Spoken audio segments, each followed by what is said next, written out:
We're back for part 2. 7 mistakes to avoid when following up. My name is Iyore. We have trained over 25,000 salespeople across 5 countries: Nigeria, Ghana, USA, UAE, Rwanda. I'm an author of several books and resources on sales, and I've been featured on lots of media platforms to talk about successful selling.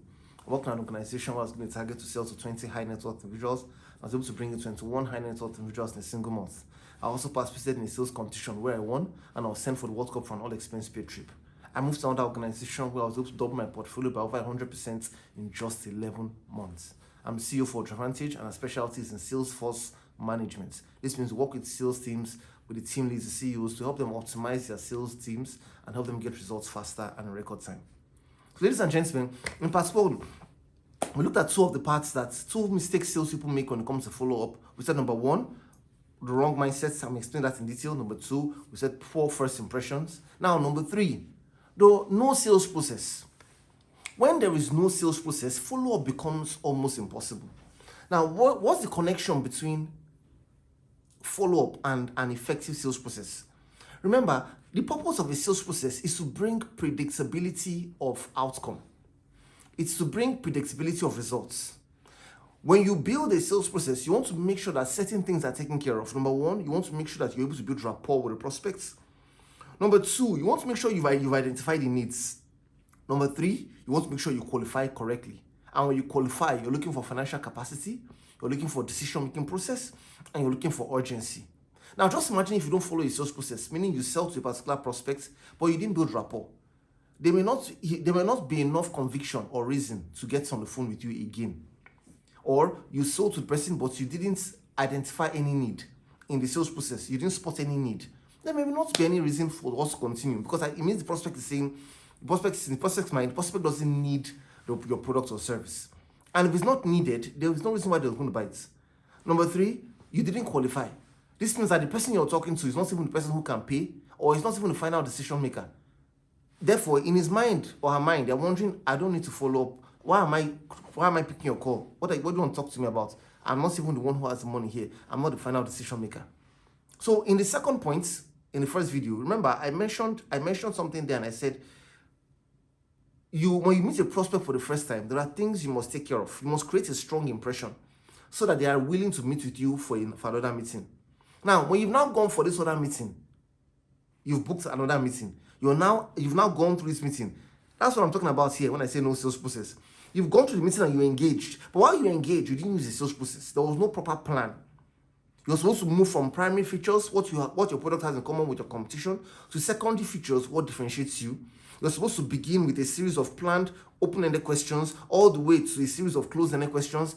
There's an entire framework for your sales process you need to follow. I won't drop a video here, maybe here, a video on building a sales process, right? About the sales process, so that if you haven't watched it, you can actually watch it, please. Now, ladies and gentlemen, when you set up a sales process, there will be reasons for you to follow up easily. Without that, it becomes difficult. The fourth point, disorganization. Disorganization. This means that some salespeople have a lot of leads, a lot of prospects. Somebody said, call me in 3 hours' time. Another person, same day, says, call me in 2 weeks' time. Someone else that same day says, call me in 3 months' time. Someone else that same day says, call me tomorrow. Someone else that same day says, call me next tomorrow. At the end of the day, the person is overwhelmed and doesn't even remember who said what. Why? Because he's not disorganized. Because he's not organized, rather. So what are you supposed to do? Organize yourself. Keep accurate records for proper follow-up and tracking. And thank God for the invention of CRMs, customer relationship management tools. If you have a CRM in your company and you've refused to use it, it's because you don't yet understand the role or what is costing you in terms of losing money due to lack of follow-up. So use the CRM, because with the CRM, you can track everything that is happening. If you don't need a CRM or any follow-up tool, even if it's an Excel sheet or a notepad, if you don't need any of these things for effective follow-up, ladies and gentlemen, that would mean that you probably don't have enough prospects. It will mean you're not prospecting enough. You can't, in your mind, keep all the prospects that you are working on if they are enough. If they are enough, it would mean that you have to store some data somewhere and make reference to them. And you see, follow-up is very important, because there are some business transactions that I have closed personally I know that the deal was closed because of the follow-up. Let me give an example. There's a client we were doing some work with. I had a meeting with them. We've agreed what the terms would be. The person who was the decision maker, I kept calling. He wasn't picking calls. I called for days, weeks. He wasn't picking. But I kept calling. I kept sending messages. I kept calling. I kept sending messages. I kept calling. Because we had built some rapport and I'd made a strong first impression when we met. But apparently, he wasn't picking because he was overwhelmed. He was just too busy. And some people, they say things like, I wasn't picking because I didn't have anything to say to you. So don't think that because someone is not picking your calls, you should just stop calling the person. I kept calling. Eventually, he reached out to me and says, Iyore, we are ready. And when these guys paid, a lot of money came in at once. So sometimes there are people who you need them to get the job done or to bring out the money you're looking for. If you don't follow those people up, they will just take their hands off the project or take their hands off the transaction and move on to other things. So it's not as if they're trying to ignore you. Sometimes they're just too busy working on their KPIs. And who knows, maybe the solution you're trying to provide to them or you're trying to sell to them may not be tied to their promotion at work, may not be tied to them making progress, but these people are influencers and they determine if you will make money on this particular deal or this particular transaction. So keep accurate records. Use a CRM. I use a CRM personally, and with my CRM, I track every morning when I get to the office. I log into the CRM and I start to look at every deal at the various stages where they are. And the last thing the client said, if he says call me on Tuesday, I will see it there. I'll be able to call the next day. The CRM will even remind me, send me triggers, alarms, and tell me, oh, you have to call this person today. You have to follow up on this person today. That way, your follow-up is back to back and is thorough, and you're not going to miss anything. I hope you know that there are times when you follow up someone and the person says, I've heard prospects say things like, we're giving you the business because you were persistent. It's funny. And I've even heard some say, we're giving you the business because you were the one who called us the most. So think about it. You don't really know the mind of the prospects. So don't say things like, let me not call too much. Let me not follow up too much. Let me give the person time. Be careful about giving prospects time. Sometimes when you give people time, the business goes. As we get towards the end of this video, I will show you how to create a balance with regards to giving the prospect time and following up the way I'm telling you to follow up. Number 5, no daily routine. No daily routine. I said earlier, when I get to the office every morning, I start with my CRM to look at the particular updates on each key business I'm working on. That's what I'm telling you. Have a daily routine. When do you check for people you need to follow up? Do you do it at the beginning of your day? Do you do it at the end of your day? When do you do that? You must have a set time when you follow up every day. If you have a set time when you follow up, you have made it a part of your tools to making money faster and easier. Number 6, the wrong tone of voice. The wrong tone of voice. Now, imagine if you're following somebody up and in your mind, you feel, man, I need this money. I need this money. I need this money. It will show your tone of voice. Hello, sir. Okay, sir. Sir, we've not heard from you. Sir, we need to follow up. We need to make this money, like pay this money quickly. If not, the business will, you will sound in a funny way. And you don't want that to happen to you. Now, why do people feel, I need this thing desperately? And it shows in their tone of voice. Because they're not prospecting enough.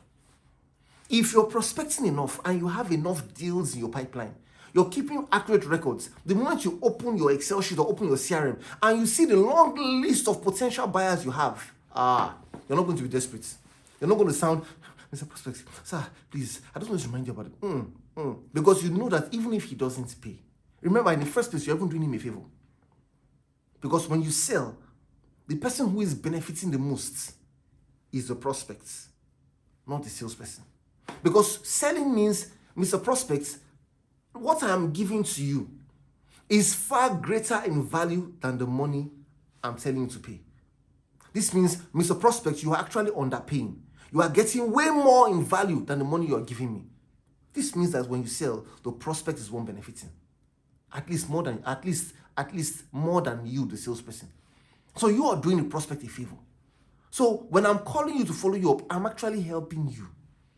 So I'm not going to be calling you and feeling like, this is my last deal. I need this urgently. Never. Why? Because I have a lot of people I'm also prospecting and also following up. Now, no pride, no attitude. It's just that it is better you keep your calm than for you to sound like he's your last hope to meeting your budget or making the sales you need for the month. Then number 7, failure to create a loop. Failure to create a loop. And this is part of what I was saying about striking a balance between calling all the time and being able to give the prospect some time. To create a loop means if a prospect says, okay, you know what, I'm not ready yet. Let me get back to you. Let me look at this and get back to you. Okay, sir, no problem at all. However, can I call you back in a month? Now, when I do this, I like to give them a long time. I say things like, okay, sir, is this something that you think we can go ahead and conclude this year? You can imagine, this is for April. I'm saying something we can conclude this year. They say, of course, we can conclude it this year. Then I know that we are almost there. But if I said, sir, is something we can conclude next week? You say, let me get back to you. Can't be next week, you see? If I give a longer time, sir, is something we can conclude this quarter? Oh, of course. I'm talking about something that we can conclude this month. Oh, okay, fantastic. So, sir, let me call you next week. Okay, let's talk next week. That's fine. You see that I've created a loop. I said, let me call you next week. He now says, okay, let's talk next week. That's fine. So I'm not just calling. Today is Monday. If I got on the phone with the prospect like that and I said, okay, sir, let me call you next week. Is that fine? Yes, let's talk middle of the week. Let's talk Wednesday. If he says let's talk Wednesday, I will go into my CRM and update it there. Prospect says we should talk on Wednesday. I'll click follow up, and I would automatically set the dates for me to follow him up on Wednesday. If I don't do that, right, what would happen is I would probably move on to other things and I would miss that opportunity. However, it would be wrong of me to start calling him on Tuesday tomorrow, Wednesday, Thursday, Friday, but yet he said let's talk middle of next week. So instead of me calling him back to back immediately, I already know that based on the agreement, I've created a loop and I said, can we talk? Let me call you next week Wednesday, or let's talk. Can I call you next week? He says let's talk next week Wednesday. So I'll call him next week Wednesday. So that's how you strike the balance between calling back to back versus staying away for some time and giving him time to make his decision. You make sure that you have the last word in every follow-up conversation by you asking or suggesting when next you will be calling or sending an email to this particular prospect. What about for virtual calls? Someone says, Iyore, what about for virtual selling? If I'm selling virtually, how do I follow up? Same way. When you engage virtually, make sure that the person's prospect video is turned on.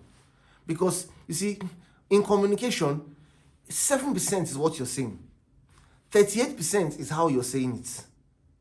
But where most of the weight on communication is in body language, 55%. Over 50% of any communication is based on what the prospect can see. And this is why, even if it's a virtual call, make sure that the prospect's video is turned on, your video is turned on, and that's where you can engage each other face to face. And if it's time to ask for the follow-up next conversation, you can then talk about when our next video meeting would probably hold, if that's necessary, or when to call, depending on what you sell and the best form of communication for what you sell. Now, I'm going to close with this. Ensure that the battle is worth it at the end of the day. If you follow up, or if you're going to follow someone up for a long time, make sure that what is in it for you is actually worth all the efforts. There are times when you followed up, and you finally close the deal. When you see the amounts of money or when you see the transaction size, you feel like, was it worth all that effort and all this follow-up? It wasn't worth it. So pick your battles carefully. It's not everyone you would run after consistently and aggressively. No. There are cases where you've qualified the prospects, you looked at the financial capacity, you've looked at the transaction side, the size of the transaction, or it may not even be the size of the transaction. It may be that it's a small transaction, but it's going to come frequently. You looked at the frequency of transactions that will come to you based on this deal. Just make sure that whatever it is that's going to happen or whatever business that's going to come to you from this deal is going to be worth it at the end of the day. I'd like to thank you for watching today's video. Thank you so much. I'm sure you've learned a lot. The 7 mistakes to avoid when following up so that you can follow up and win in sales. Remember to watch this next video here. If you haven't, please remember to like our video. Please share with others as well who you know need to watch this video, and please subscribe. Thank you so much for watching. I look forward to seeing you in the next video.